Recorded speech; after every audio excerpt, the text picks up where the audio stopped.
Imaginemos por un momento a una de las mujeres más, más ricas y poderosas de la antigua Roma. Una figura completamente rodeada de mansiones, ejércitos de sirvientes y pues un estatus intocable, ¿no? Exacto. Y un día, esta mujer decide pedirle consejo espiritual al pensador más grande de su época, a San Agustín, para saber, cómo orar. Y la respuesta de este gigante de la filosofía es, fíjate de entrada, bastante desconcertante, porque le exige que se comporte y se asuma como si estuviera completamente desolada y sola en el mundo. Y con esa imagen arrancamos. Bienvenidos a nuestra inmersión profunda de hoy, diseñada para quienes buscan ir un poco más allá de la superficie y adentrarse en la verdadera contemplación espiritual. Porque en un mundo lleno de ruido, encontrar la quietud interior parece casi imposible.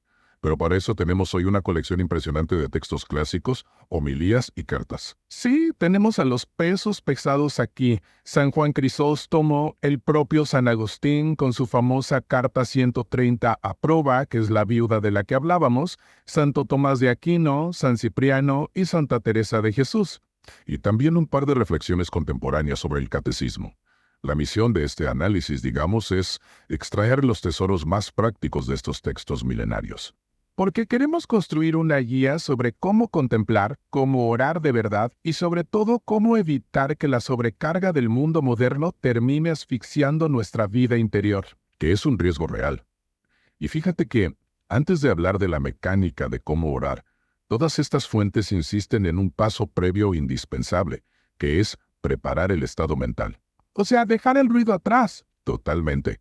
San Juan Crisóstomo usa una metáfora visual bellísima. Él dice que leer y meditar las escrituras es como entrar a un prado espiritual. Compara el alma con un árbol. Ajá, un árbol que necesita estar bien regado, ¿verdad? Exacto. Él dice que si el árbol está bien regado por el rocío del espíritu, entonces puede rechazar el calor extremo de los rayos solares. Que en esta metáfora el sol no es algo bueno para broncearse, sino que representa la hostilidad, o sea, las tribulaciones, las burlas, la ansiedad humana. Sí, todo el estrés cotidiano que te marchita. Si el alma está hidratada por dentro, por así decirlo, rechaza ese calor. Y esto conecta directamente con la carta 130 de San Agustín a Proba, la viuda romana. O sea, pedirle a una mujer multimillonaria de la nobleza que se considere desolada parece súper radical. Es un consejo totalmente contraintuitivo. Pero la lógica de Agustín es brillante. Él le dice, a ver, tienes riqueza, una gran familia, estatus, pero todo eso en este mundo es incierto. Claro, hoy lo tienes y mañana quién sabe. Precisamente. Los bienes terrenales son frágiles. Entonces, si tu paz mental depende de tu cuenta bancaria o de tu reputación, siempre vas a estar ansioso. El verdadero consuelo solo está en lo inmutable, en la vida eterna. Fíjate que leyendo esto, pensé en una analogía súper moderna. La mente de hoy funciona igualito a un navegador web, tipo Chrome, cuando tienes demasiadas pestañas abiertas al mismo tiempo. Uy, sí, la pestaña del trabajo, la del banco, la de las redes sociales. Exacto. Y todas esas pestañas consumen batería en segundo plano. Yo creo que lo que Agustín y Crisóstomo nos están pidiendo es, básicamente, cerrar las pestañas del mundo terrenal para conservar la RAM, digamos, la batería del alma, para la contemplación profunda. Me encanta esa imagen, porque es exactamente lo que proponen, forzar el cierre de esas pestañas. Pero claro, aquí viene la transición difícil.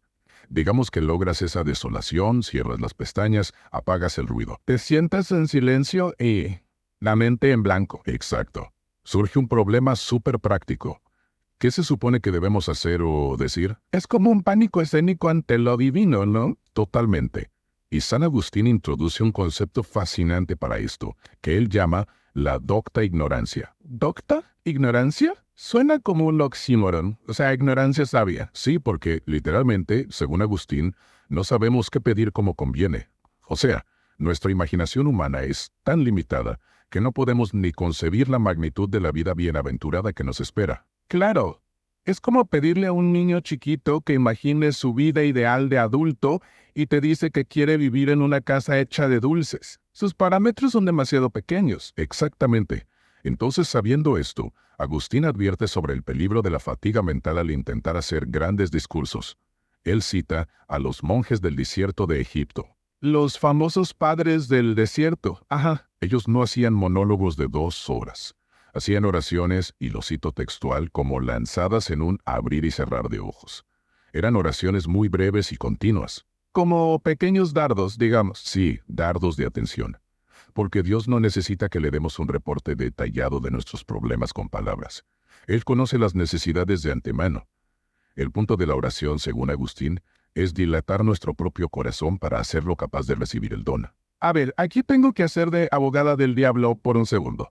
Si la deidad ya sabe lo que necesitamos y no necesita nuestras palabras, ¿no contradice esto la idea bíblica de ser súper insistentes? O sea, pienso en la parábola de la viuda que va y molesta al juez todos los días hasta que le hace caso. Es una excelente pregunta, y los textos abordan esta tensión de frente. Hay que distinguir entre 2 cosas, la locuacidad y el afecto sostenido. A ver, explícame esa diferencia. La locuacidad es hablar por hablar, creer que por usar muchas palabras elegantes vas a convencer a Dios, como si fuera un político al que tienes que persuadir. Eso no sirve. Ok, eso queda claro. ¿Y el afecto sostenido? Es la postura de la viuda. La insistencia de ella no es para informar al juez de algo nuevo cada día, es mantener la voluntad firme. Las palabras que usamos son en realidad para recordarnos a nosotros mismos qué es lo que debemos desear, para no distraernos. Ah, o sea, no estamos tratando de alterar el juicio divino, estamos anclando nuestra propia atención, manteniendo la pestaña abierta, volviendo a la analogía de la computadora. Exacto, y sabiendo que somos débiles en esto de mantener la atención, la historia cristiana nos dejó una plantilla perfecta para no perdernos, que es el Padre Nuestro. Uy, sí, recitarlo de memoria mientras piensas en qué vas a hacer de cenar. Totalmente. Santa Teresa advierte contra la costumbre de, como ella dice, resbalar sobre las palabras. Ella se enfoca muchísimo en las primeras frases que llama las altas peticiones y enseña la importancia radical de decir la palabra tú. Santificado sea tu nombre. Venga a nosotros tu reino. Exacto. Ese tú es la clave, porque te obliga a salir de ti mismo, a salir de tu ego y meterte en el otro con mayúscula. Y para Teresa, ese salir de uno mismo es el puente hacia lo que ella llama la oración de quietud. Es un estado donde el Espíritu Santo apacigua las 3 potencias del alma. Que son la memoria, el entendimiento y la voluntad, si no me equivoco. Así es. Apaga la memoria para no vivir en el pasado. Apaga el entendimiento para dejar de sobreanalizar todo. Y relaja la voluntad para no angustiarse por el futuro. Es una paz absoluta. Es como afinar un instrumento. Fíjate que rezar mecánicamente para mí es como leer la letra de una canción en un papel, sin escuchar la música de fondo. Lo que Santa Teresa nos dice es, a ver, afina el oído y escucha la sinfonía que hay detrás del texto. ¡Qué buena imagen! Y quien hace un desglose casi forense de esta sinfonía es Santo Tomás de Aquino. Él desmenuza el Padre Nuestro y dice que tiene las 5 cualidades de la oración perfecta. A ver, ¿cuáles son? Dice que debe ser confiada, recta, ordenada, devota y humilde. Me llama la atención la palabra ordenada. O sea, entiendo lo de confiada y humilde, pero ¿a qué se refiere con la ordenada? ¿A tener un guión mental? Se refiere a la jerarquía de lo que pedimos. Generalmente empezamos pidiendo, no sé, que nos suban el sueldo, y al final pedimos ser mejores personas. El Padre Nuestro invierte eso. Primero pide por el reino y la voluntad divina, y solo después pide el pan de cada día. Ordena nuestros deseos. Ah, pone las prioridades en su lugar. Exacto. Y además, Tomás conecta esa primera petición, santificado sea tu nombre, con el don del temor de Dios. Que ojo aquí, que siempre se malinterpreta esto del temor de Dios como si fuera un terror a un castigo, y nada que ver. Para nada. Santo Tomás aclara que es una reverencia amorosa, filial. No es miedo, es el respeto de no querer herir a quien amas, y lo vincula con la bienaventuranza de los pobres de espíritu. Claro, porque el pobre de espíritu no es el que no tiene dinero, sino el que vació su ego y no anda buscando su propia gloria. Exactamente. Un vaciamiento que, curiosamente, no nos aísla. Y aquí entra San Cipriano con algo fascinante sobre el pronombre de la oración. Ah, ¿lo de Padre Nuestro en vez de Padre Mío? Sí, él subraya que decimos nostro. Quien contempla a Dios no puede hacerlo en una burbuja egoísta. La oración, por muy solitario que estés en tu cuarto, es un acto de unidad comunitaria. Eso rompe con la idea del místico que se va a una cueva y se olvida de la humanidad. Y de hecho, esto nos sirve de transición perfecta porque Uno pensaría que la contemplación es un acto 100% intelectual, cerrar los ojos y flotar. Y levitar sobre los problemas, ¿no? Sí, literal. Pero estas fuentes nos revelan que la contemplación necesita un combustible súper terrenal y muy activo.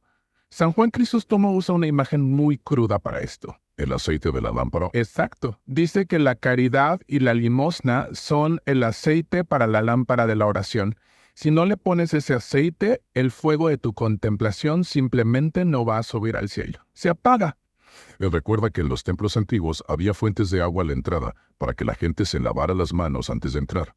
Y dice que la limosna y la caridad actúan igual, lavan las impurezas del alma antes de ponernos a orar. Es como decir que si estás peleado con tu vecino o eres injusto en tu trabajo, tu señal de Wi-Fi espiritual está bloqueada. De hecho, él exige acercarse a la Eucaristía sin tumulto ni ira, porque ese alboroto interno profana la experiencia. Totalmente de acuerdo. Y quien lleva esto de las virtudes necesarias para orar a un nivel súper poético es San Agustín con 3 símbolos increíbles. A ver, cuéntanos de los símbolos de Agustín porque me fascinan. Él habla de 3 cosas súper terrenales: el pez, el huevo y el pan. El pez representa la fe. Claro, porque el mar siempre representa el caos en la antigüedad, las tormentas del mundo, ¿verdad? Y el pez sobrevive ahí adentro. Exacto. Sobrevive a las olas sin ahogarse y sin volverse salado por dentro. Así es la fe en medio de las crisis. Luego está el huevo, que es la esperanza. Me encanta porque tú ves un huevo y por fuera no parece que haya vida ahí, pareciera una piedra casi. Pero sabes, tienes la certeza de que adentro se está gestando un polluelo. Aunque aún no lo veas, solo necesita tiempo y calor. Esa es la esperanza cristiana. Esperar lo que aún no es visible. Y el último símbolo es el más fuerte, el pan, que representa la caridad. Porque el pan no es de adorno, se amasa, se hornea y se tiene que partir para alimentar a otros. Agustín dice que esta caridad es lo único que ablanda el corazón de piedra. De manera que, fíjate en la paradoja, para lograr la desconexión más espiritual e íntima con Dios, el requisito indispensable es estar profundamente conectado con el prójimo. Es que eso me parece brutal. El misticismo requiere acción. Necesitas la misericordia, tener paciencia con el de al lado. O sea, para mirar al cielo, primero tienes que haber ensuciado tus manos ayudando en la tierra. Es la integración total entre la vida material ética y la elevación espiritual. No puedes tener una sin la otra. Bueno, a modo de resumen para quienes buscan esta contemplación espiritual profunda, el mapa que nos dejan estos gigantes es bastante claro. Primero, hay que alejarse del ruido, asumiendo una especie de desolación voluntaria. Cerrar las pestañas, como decías tú. Exacto. Luego, abrazar esa docta ignorancia usando oraciones breves, o el Padre Nuestro, no para convencer a Dios, sino para dilatar nuestro deseo. Y finalmente, alimentar ese fuego interior con el combustible terrenal, el aceite de la caridad y la paz con nuestro prójimo. Definitivamente. Y esto nos deja una tarea importante a quienes nos escuchan. Vale la pena evaluar nuestros propios momentos de silencio durante el día. Cuando nos quedamos callados, nuestra mente sigue llena de discursos, de quejas y exigencias. ¿O realmente dejamos que el espíritu se aquiete para simplemente desear el bien eterno? Es un examen de conciencia súper necesario en estos tiempos de tanta distracción. Y para despedir esta inmersión, los queremos dejar con un pensamiento final, una idea asombrosa de San Juan Crisóstomo, que le da la vuelta a todo esto. Sí, es una de sus reflexiones más impactantes. Él dice que el cielo puede hablar callando, o sea, al observar su inmensidad, su hermosura y su orden absoluto, el cielo emite su voz y glorifica a su Creador en total y absoluto silencio. Y eso nos deja con una inquietud tremenda. Si el vasto universo es capaz de alabar a lo divino de manera perfecta a través del silencio absoluto, ¿qué verdades insondables podríamos descubrir si nos permitiéramos a nosotros mismos apagar el ruido y ser verdaderamente silenciosos por un solo día?